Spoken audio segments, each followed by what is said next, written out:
Peer support specialists play a vital role in transforming outcomes for youth and adults impacted by the criminal and civil legal systems. This presentation will examine how peer support, rooted in lived experience and evidence-based practices, can positively influence every stage of the justice continuum, from diversion and early intervention to reentry and long-term recovery. Please welcome Chelsea Biggerstaff, the Program Director of Peer Services at LifeWorks, and David Johnson, the Executive Director of the Heal Us Project. Welcome.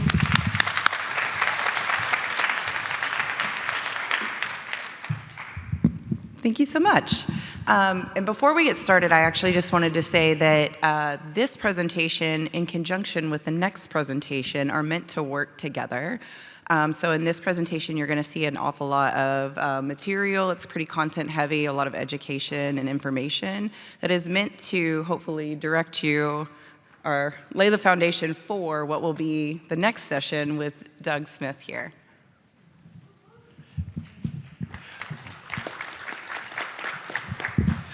Awesome. Yeah, so just echoing that, this is really great. The content is excellent. If you've ever thought about expanding the use of peers and family partners into justice-related work, this is a great foundation, and you're meeting some of the best to be able to ask questions and imagine what's possible. After that, we've brought just an extraordinary group of peers and family partners who are deep into the work to really bring it even more alive for you, and also hopefully give you some appreciation for your own story, because you didn't have to go through what a lot of us went through in order to have a story that's really impactful. So stick around for the next one. I'm going to turn it over to these amazing folks. Thank you,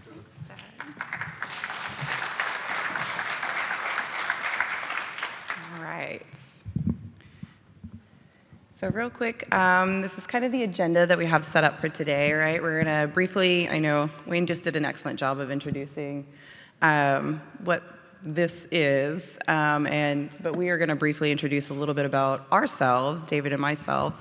We'll go over sort of what we're hoping you learn here today, some of the challenges, barriers, and gaps that we've seen that ideally peer support helps address, and then why peer support, right? And then we'll break down basically peer support at every intercept of the sequential intercept model, what it looks like in practice, and give some real life examples of people who are doing it at every intercept. We'll talk a little bit about outcomes and then end with some best practices on how you can actually implement peer services at whatever intercept you are currently working in. And then at the very end, we will hopefully save some time for some Q&A as well. So really quickly, I am Chelsea Biggerstaff, as Wayne mentioned. I am the Program Director of Peer Services at an organization in Austin called LifeWorks. It is an organization that works with youth and young adults who are experiencing homelessness or at risk of experiencing homelessness. Obviously, housing main focus for us, but we have a lot of wraparound services, including our mental health and well-being services, including peer support. I myself am a person with lived experience of mental health and substance use challenges for many, many years now. I have been in recovery for actually 7 years as of 2 weeks ago. Thank you. Thank you. Pretty excited about that too.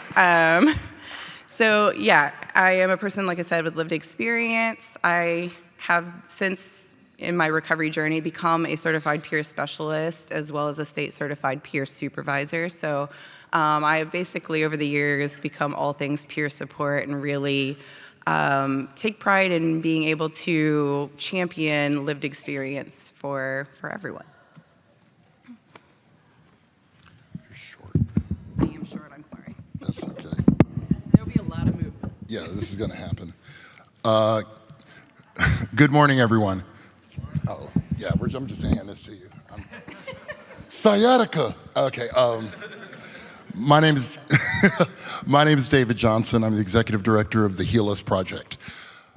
I also have lived experience with psychiatric hospitalization, with inpatient substance use treatment. I moved to Austin to learn how to not shoot and sell meth in January of 2017. And it's still successful. I'll let you know if I bump off, but no, it's still pretty killer.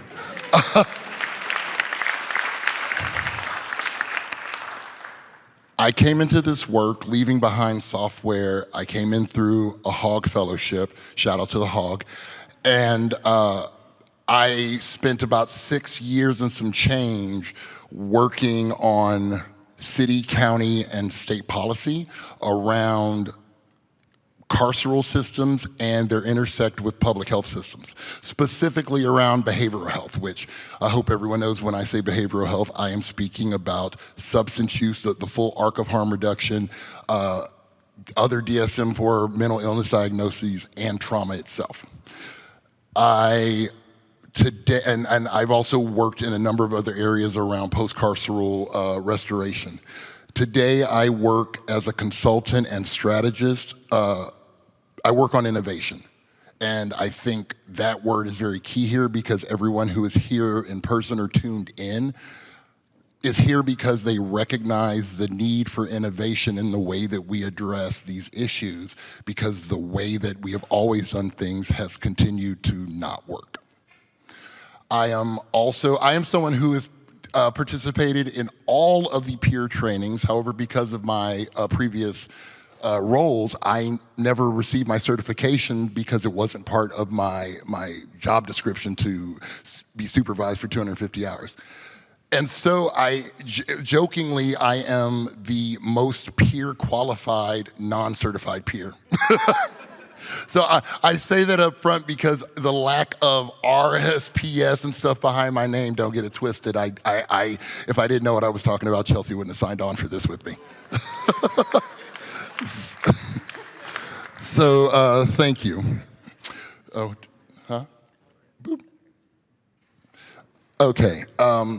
So I love that this is here, but it's just not big enough for me to feel comfortable. So we'll talk a session overview and objectives. This presentation is exploring how justice, healing, and are interconnected, and we hope to highlight just how peer professionals bring something to these systems through the entirety of the sequential intercept model, how peers bring something that no one else can bring to this equation or to these equations. It is very much time for us to lean into what peer support can do when truly looked at as something that is on equal ground with every other role that's brought into first response and in the criminal legal system. We will show the impact of peer professionals, we will show examples of strong cross-sector partnerships, and we will show connections between health, justice, and peer specialists. Thank you, Chelsea. So challenges, barriers, and gaps. So I don't have to convince anyone that there is an overrepresentation of individuals with behavioral health issues in the criminal legal system. Higher rates of mental health and substance use among justice-involved individuals, and there's a disproportionate impact on people of color. I don't think, again, if I had to convince you of that, I don't think you would be here. So I don't feel we have to spend a bunch of time on this, but the result, but I also want to name that the gaps in the care received, which are also directly related to certain identities of marginalization, like accessibility or a disrupted continuum of care, limited supports and services in the continuum, and most importantly, trauma-informed care, which is one of the areas in which peer professionals do something that others don't because of the centering of trauma-informed practices.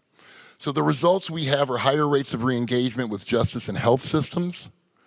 And by health systems, we're not just talking about going to your LMHA, we're not just talking about receiving harm reduction services.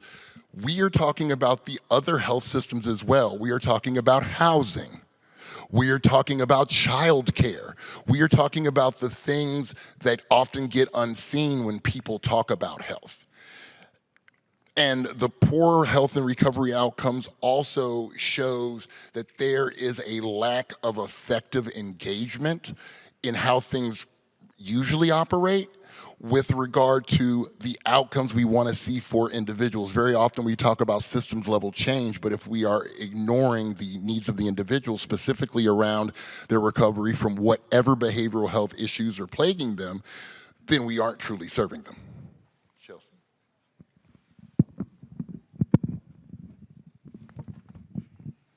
Thank you for putting it back. I do because I can. Yeah, I hate holding actual mics. It's like one of the bane of my existence. I'm not entirely sure how many people, well, actually real quick, how many people in the audience knows what peer support is, who does it? Okay, pretty good representation, excellent.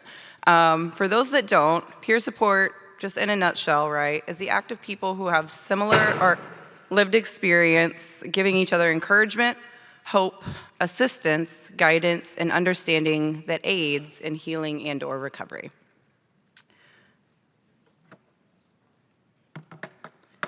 Why is it important? So peer support, the use of lived experience with peer support gives individuals a unique credibility and trust that a lot of other professionals don't always have. Or may actually have, but because of their own code of ethics or unfortunately like not allowed to disclose, right? Peer support and peer specialists, peer professionals, excuse me, it's trauma-informed, they are person-centered, recovery-oriented, strengths-based, and evidence-based. So simply put, the focus is on the individual that you're working with and their strengths, building on those strengths, and proving the specific evidence-based outcomes. And it bridges systems, right? David just talked a little bit about the gaps in services that we've seen historically. Peer support is uniquely positioned to be able to bridge those systems from health, justice, education, community systems. And most importantly, I think, it restores hope and human connection. I know for me in particular, my recovery journey was not even potentially, it would not have been possible, basically, had it not been for human connection and community that I was able to build once I was introduced to those things, right? But it took getting there. So who does peer support, right? Who are peer professionals? So in addition to having lived experience, which we obviously just talked about being the cornerstone in providing peer support in a professional context, peer specialists and family partners also go through formalized training and undergo a certification process with the state of Texas. So again, peer specialists, not only peer specialists also go through supervised hours to receive those state certifications from the Texas Certification Board. It is just like any other profession, which I'm assuming a lot of you are doing here today. You must complete CEUs to recertify every couple years. We're all trained on relevant practices such as active listening, motivational interviewing, goal setting, and goal planning is a really big component to what we do when working with individuals.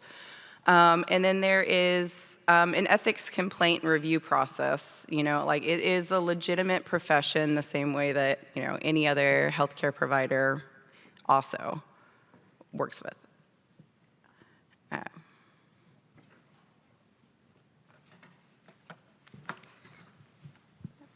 That's me.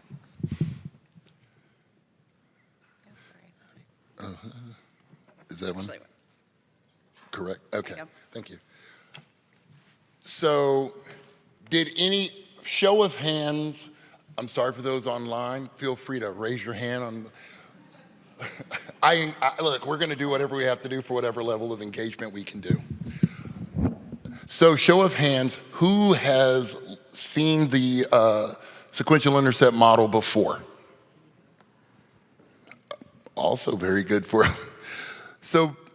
The sequential intercept model, or the SIM, it breaks down the arc of carceral engagement, and let me say, when I use the term carceral quite regularly because I use it synonymously with criminal legal system, and that represents, it's not just about once you get to the jail, it is about the circumstances that contribute from the very moment that you engage with law enforcement.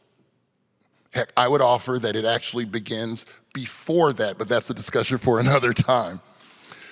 And so with the sequential intercept model, you start with 0, which is with that first system engagement, and it carries all the way through to the fifth stage, or the fifth section of the sequential intercept model, which is rooted in what the community, community supervision and what that community response is looking like. And as you can see, it carries through before, and that's what I was talking about, before the 0 model, you have public health. So that's where it lays out the contributing factors, the circumstances in which individuals find themselves before they ever see a badge, before they ever see sirens, right?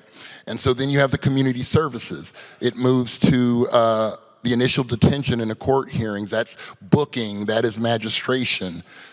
Those are the things before they decide they're going to move forward with those charges, right? Takes you into the courts, then brings you into reentry, which is in the fourth section.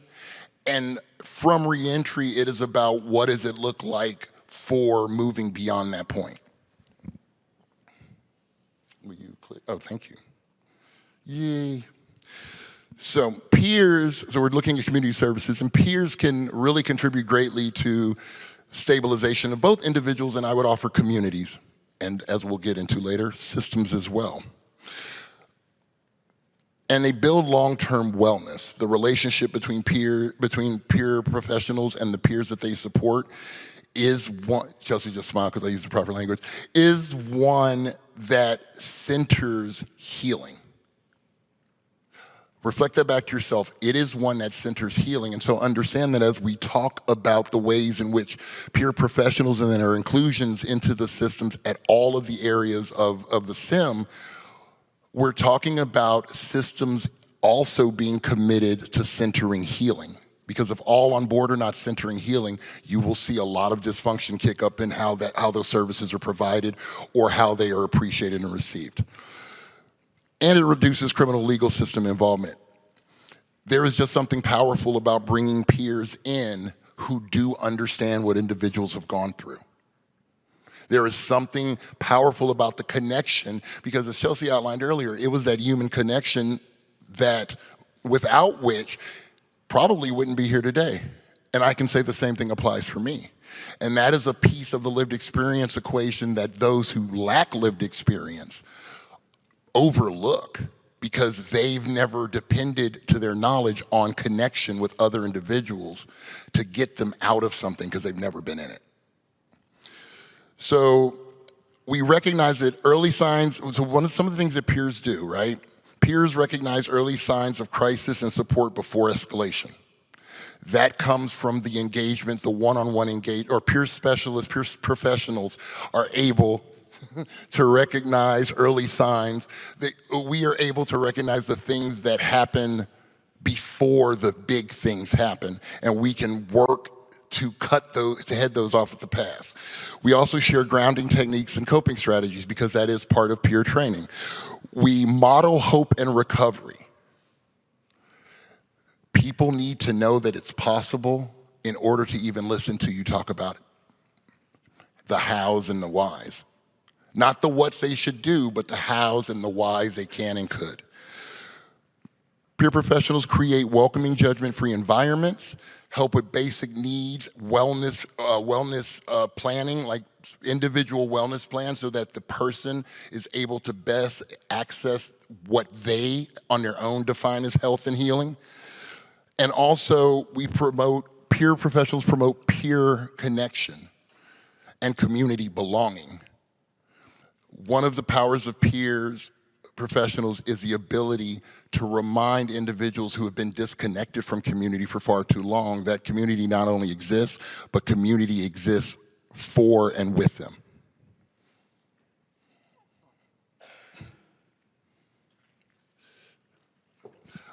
So let's go to the initial detention and court hearings. We're gonna jump to intercept 1 for a reason.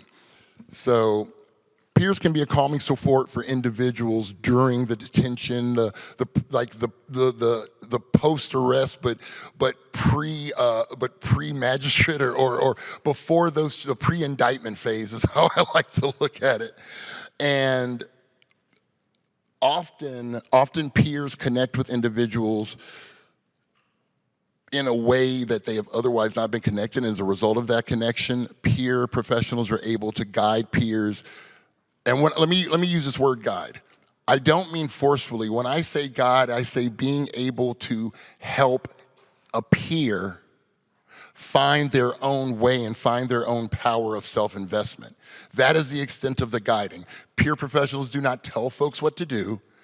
This is not sponsoring. Peer professionals ask folks what it is that they want to do. Peer professionals reflect back to peers what it is they share, and peer professionals provide the container for individuals to construct their own model of wellness that they wish to pursue.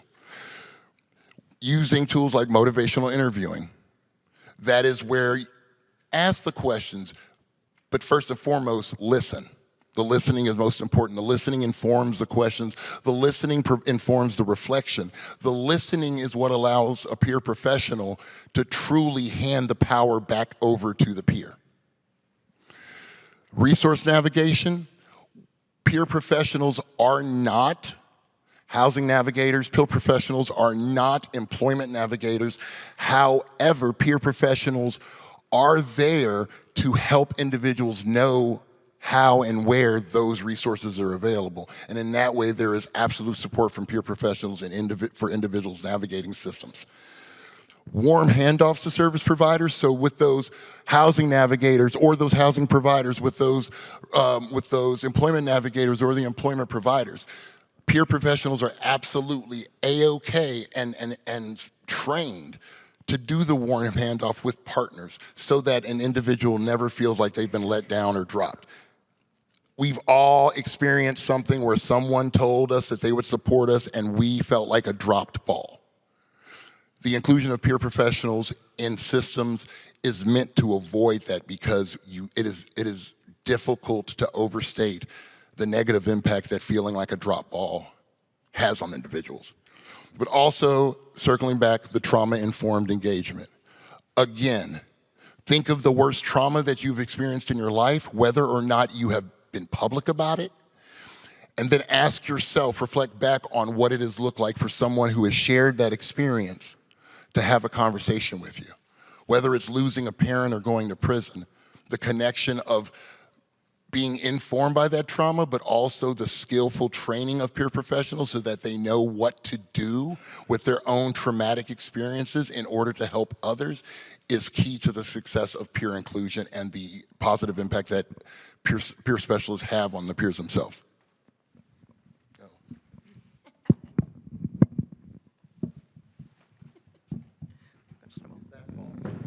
I'll live. Oh, nope. Here we go. All right. So the next intercept is intercept 3, right? Courts. So at this particular point in the sequential intercept model, peers specifically can act as a steady support system to help participants, or peers as we call them. I guess I should have prefaced that. I know that can be a little confusing because we refer to ourselves as peers. We refer to the people that we work with as peers. And the reason for that is because one of the core values of peer support is that it is like it's based in mutuality, and there is a non-hierarchical sort of system. So we basically equate ourselves as equals.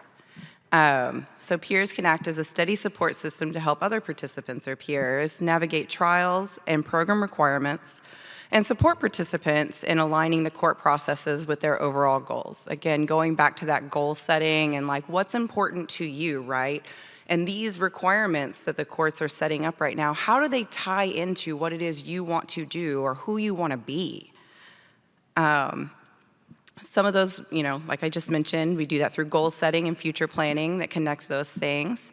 We do it through mentorship and role modeling, showing positive outcomes after systems involvement, right? Just like our lived experience with mental health and lived experience with substance use, lived experience with systems involvement, right? This also showcases that there is a way through this. And I know that because I've done it. Like I also, due to my own, like I mentioned, mental health and substance use challenges, I was incarcerated a lot. I was homeless a lot, actually. And by being able to navigate those things, I'm now better equipped to help other individuals in those same situations. We do it through collaborative problem solving, right? Like I said, that joint mutuality, collaboration to address barriers like transportation, attendance, family communication, all of those things that we have historically seen really kind of affect someone's actual engagement with the court system in general. Like, we may be working with an individual who is really motivated and wants to do all of these things, but because of transportation issues or whatever, they're not actually able to meet those things. So those are things that peers work with them on, like, how can we figure this out together, right? Some really good examples of these. If you'll notice, actually, I didn't preface, but all of the examples through these slides are basically in the Travis County kind of Austin area, because that's where we are from and most familiar with. These are not the only examples of this work being done at these intercepts, right? There are lots of examples of this throughout the state in different pilot areas or pilot programs, or some have existed for a really long time, actually. But a really great example of this, I'll just showcase one, right? Travis County's Family Drug Treatment Court program, they employ peer specialists or engage peer specialists and give their participants the options to have peer specialists from the beginning, basically, even when they are still deciding whether or not they want to engage with this program at all. They start that connection with a peer specialist right there, and they are able to work with a peer specialist throughout the remainder of being enrolled in that program, going to treatment, exiting treatment, getting recovery housing, all of these different things, like navigating through it all up, actually even after graduation, right? They stay a continued support for these participants through it all.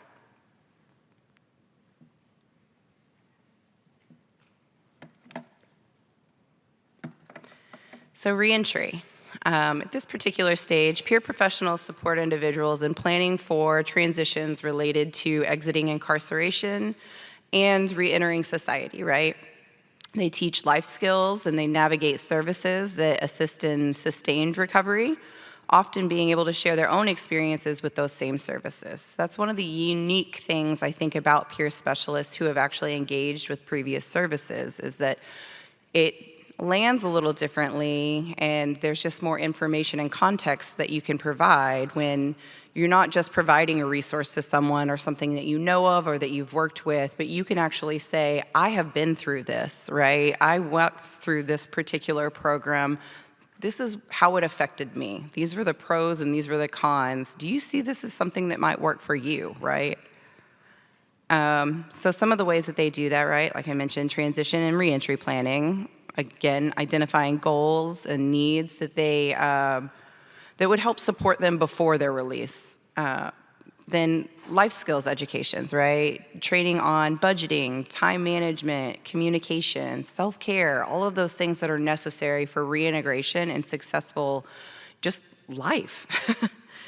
And resource mapping, right? This is a really key one, to identify and prioritize your local supports and opportunities, because you may be really supported while you're in there being connected to peer specialists. Once you're out, how can you build on that momentum, right? How can you build your own community, and how can we support you in doing that? A great example of this, Texas Department of Criminal Justice actually has a reentry program that actually, I believe still actually trains peer specialists and gives them the opportunity to become a peer specialist while they are incarcerated, so that when they leave, they also have this credential behind their name and are actually able to utilize that in looking for positions.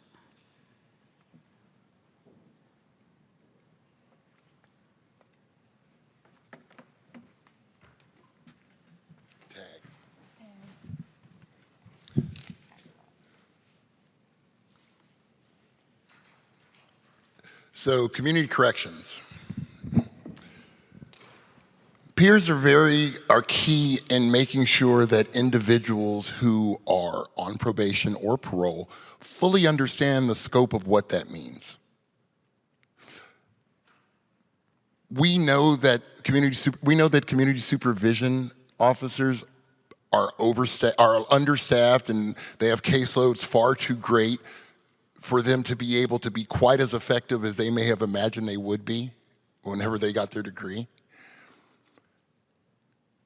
And in order to truly alleviate that burden, it is key for peers to be included to make sure that the individuals who are under community supervision or on community supervision on paper are able to operate in the most, you can use words like pro-social, the healthiest and most wellness-centered possibility. There are 8 dimensions of wellness. Talk to me later about 12. And if those dimensions are not addressed, if any one of them is not addressed, then that individual, the individual that we're referring to, that hypothetical, that individual is not operating near where they could be with regard to their wellness. And part of that includes their ability to perform and function on community supervision. Peer professionals also model accountability. That's very hard for a lot of people. And so thanks for peer professionals, they are able to model accountability in a way that alleviates the fear that comes with individuals who think that when they open themselves up for accountability, they're actually making themselves vulnerable for attack and undermining. And peer professionals accompany individuals to supervision, accompany folks to court. There is a silent ability to advocate and strengthen the stand of a directly impacted peer by the peer professional that cannot be measured adequately. It is as simple as not being alone when engaging a system that will change one's life in any direction. And peer professionals also co-facilitate groups. These are not 12-step meetings. These are not, this is how you do it and you have to do it meetings. These are facilitated meetings. Think of it as that larger exploratory questioning. Those groups look like creating space for individuals to bring their own issues and their own experiences into conversation and to allow the peer professional to suggest and reflect so that that conversation could be the most beneficial possible, so that everyone participating walks away feeling a little bit healthier. Okay, law enforcement. We did extensive research, and there is not that we could find an example of law enforcement bringing peers into their work in a way that is equitable and honorable. And what I mean by that, and because there's a power differential between law enforcement officers and law enforcement agencies and really anyone else. Licensed clinicians, their credentials have already been built into the system in a way that's respected. So you see programs and projects where clinicians are included in that first engagement, or where they're called as part of that first engagement. What we can't overlook is not only the standards created by the state of Texas regarding peer support practices, and see it as something that sits at the same level, because clinical work and peer work are very different. Clinicians can supervise peer support professionals. However, if they don't have lived experience, what does that look like? And so one of the issues before today, I had to speak to a couple of friends of mine who are police and sheriffs. And I asked them, what do you feel is the biggest obstacle to including peers? And they both told me the same thing. They said, as police, we're focused on the immediate safety. And so to really bring peers into the work, we would have to somewhat deprioritize our immediate safety or our perception of safety in the interest of the individual. And peers overall do not seem to receive the respect that they have earned and deserve, peer professionals. And I lift that up because for all of the law enforcement representatives who are hearing this, there are clear ways that bringing peers into that original engagement can transform outcomes. Imagine if peers were stationed at precincts and magistrate and pre-booking or at booking. Imagine if peers were able to engage with individuals and support them as they navigate their way around that engagement, whether it means charges are dropped, whether it means they receive some type of diversion, post-arrest but pre-indictment diversion. Whatever that looks like, imagine what it could look like if peers and their input was truly embraced and their participation was embraced as a mitigating factor to the potential harm that an individual could cause if they were not diverted. I hope I didn't wind that up too much. Simply, peers can provide confidence within the system that maybe this person doesn't need to be processed all the way through. Maybe there is something else. Participation in cross-training. It is beautiful to consider what it would look like for peer professionals to understand the training of law enforcement, but also for law enforcement to understand the training of peers and to understand the foundation on which peer services operate. Imagine what it would look like if there was collaborative training between both to build not only community, but understanding. And joint debriefs and reflective practices with officers after interactions to strengthen mutual understanding and refine approaches. So there we take what I just talked about in participating in cross-training and what it looks like in the actual implementation.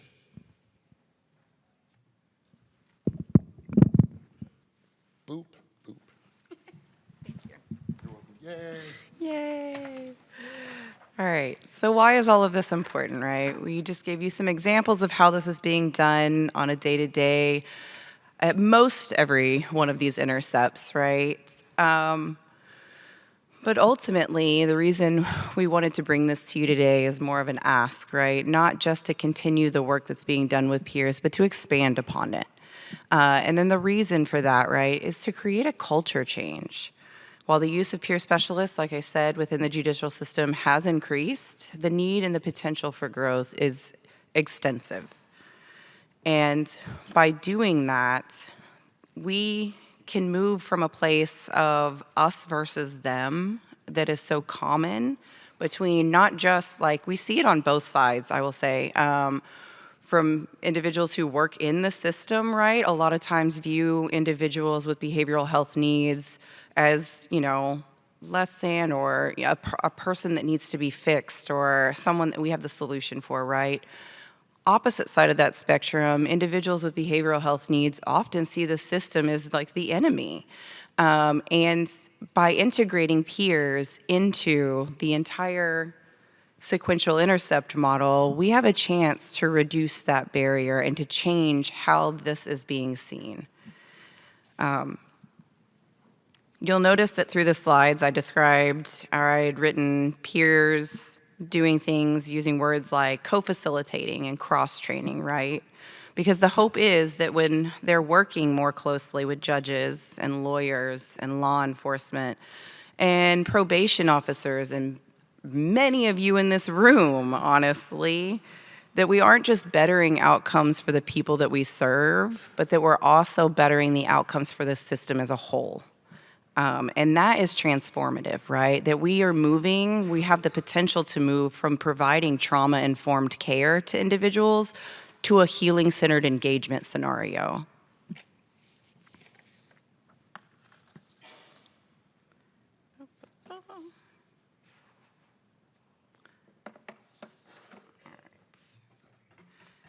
Yeah, go for it. Okay. Okay. We have a lot of health outcomes out here. We're not going to get into all of them. We invite you to look at these health outcomes for adults and all of the ones we're going to name and really pick which ones resonate with you the most.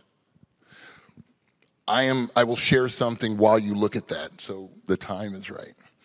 While I live in Austin, all of my justice involvement is from the greater Harris County, Houston metro area. For those of you who are familiar with it, I moved to Austin in 2017. My lovely wife, because meth is a hell of a drug, my lovely wife had to call emergency services on me twice because of bouts of psychosis. When Harris County constables showed up, there were constables and there was a behavioral health professional who had crisis intervention training. And my wife was so scared to call. Does anybody know why? She was afraid that the father of her children and her life partner would end up another statistic. There should not be that fear for anyone. And I invite all of you who believe in things like the MCOT program in Travis County, that when we talk about the fear of the systems and we talk about the disproportionality with regard to people of color and people who make less than 80% of the MFI and so on and so forth, what we are talking about are individuals and their families who may very actively choose to not engage the emergency service programs and the diversion programs because of fears like that. And while it worked out for me both times, since I've become involved in peer work, I have had to reflect back and think of what could have been different if a peer had been included on that team, right? And so I look forward to there being more things like that to improve the health outcomes, because we've got mental health and emotional well-being outcomes, physical and behavioral health, and recovery and resiliency. Those are three great columns, three great sections. And again, I ask you to look into the things like the reduced stigma and shame, look into things like the reduced use, return to substance use. Look at the things like their higher engagement in their supportive programs.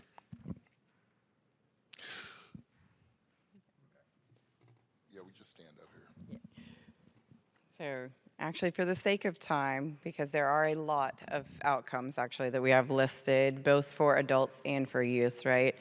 So I'm just going to highlight a few as we go through this, and I am happy to provide these to anyone after the presentation if you have questions or even want more statistics and actual data and research around these outcomes. Happy to provide those as well. We got it. So just a few that I want to highlight for youth receiving peer support. If I go back to the right thing, there we go. Reduced risky behaviors of substance use, unsafe sexual activity, self-harm, things of that nature. Those are often situations that are kind of like tied to mental health, substance use situations that most youth that I know of don't tend to disclose very easily to other people, right? So it really takes a level of trust that's built and a level of rapport before anyone even starts to open up about that, before you can even talk about changes in that, which is where peer support specifically, I think, is really beneficial. Better coping and emotional regulation, right? For me, substance use was actually a coping skill. I mean, I think for most people it is, truthfully. It's not a great one, but it is one. And until someone helped me understand what better coping skills were, that was my go-to. And that's specifically the type of work that peer specialists are set to do with individuals. And just quickly skip into, in addition to health outcomes for individuals and all of the benefits that the people receiving services get, there are also justice-related outcomes, right, that are beneficial both to the individual and to the system itself, right? So by reducing jail and prison, or the use of jail and prison for people with behavioral health needs, right, we open up beds for for individuals who actually need those things. Same with treatment. We lower recidivism and reduce return to incarceration rates. decreased costs associated with incarceration and emergency or crisis services, right? If at any point we intervene and can help mitigate those ongoing crises or ongoing potential judicial situations, we are reducing the strain and the barrier on the system itself and making it to where it's possible for the system to work as it's intended to. Okay, yeah. And it kind of, again, I will skip through these because I want to be conscientious of time. But again, youth receiving services also have specific justice-related outcomes, right? Decreased school-to-prison pipeline outcomes is a really big one. Long-term reduction in adult justice system involvement by addressing those needs early, right? So that, again, we're reducing any potential strain, future involvement. And then lastly, what I really want to end on is some best practices and considerations and ways that you all can actually implement peer support in your current workplaces. So hiring peers and contracting with organizations. Some people employ peers directly into their workplace. Some contract with peer-run organizations a lot of times to provide peer services. But doing those who employ peers with state certifications, because there is a difference between individuals who are peer professionals and people who just have lived experience, right? Again, going back to that code of ethics, the CE, like the continued education, and really just having a framework for a profession versus just your day-to-day conversations you would have with another person with lived experience, right? So hiring peers with lived experience with the judicial system, I think, is really important as a consideration, right? If you can do that, that's any added level of lived experience that the people you work with may relate to, that's something you're gonna wanna invest in. Reevaluating and adjusting agency hiring and onboarding criteria. This is a really big one that a lot of people kind of overlook, but individuals with lived experience, including myself, right, often come with a background. That's literally what we're here discussing ways to solve, right? So it's reasonable to expect that when hiring peer specialists, they likely may have a background that you need to consider when you're going through your own hiring and onboarding processes. Support participation in your regular debriefs or your work calls, and integrate those peers into services in your own settings, right? And ensure peer professionals are allowed to maintain confidentiality and ethical boundaries. A lot of times peers are used in situations just because people just don't necessarily know the code of conduct, the ethics, all of that, and the boundaries for peer professionals. So they are used in situations a lot of times to maybe act as like a stand-in case manager or basically an individual who can gather intel for a treatment provider, right? That is not ideal.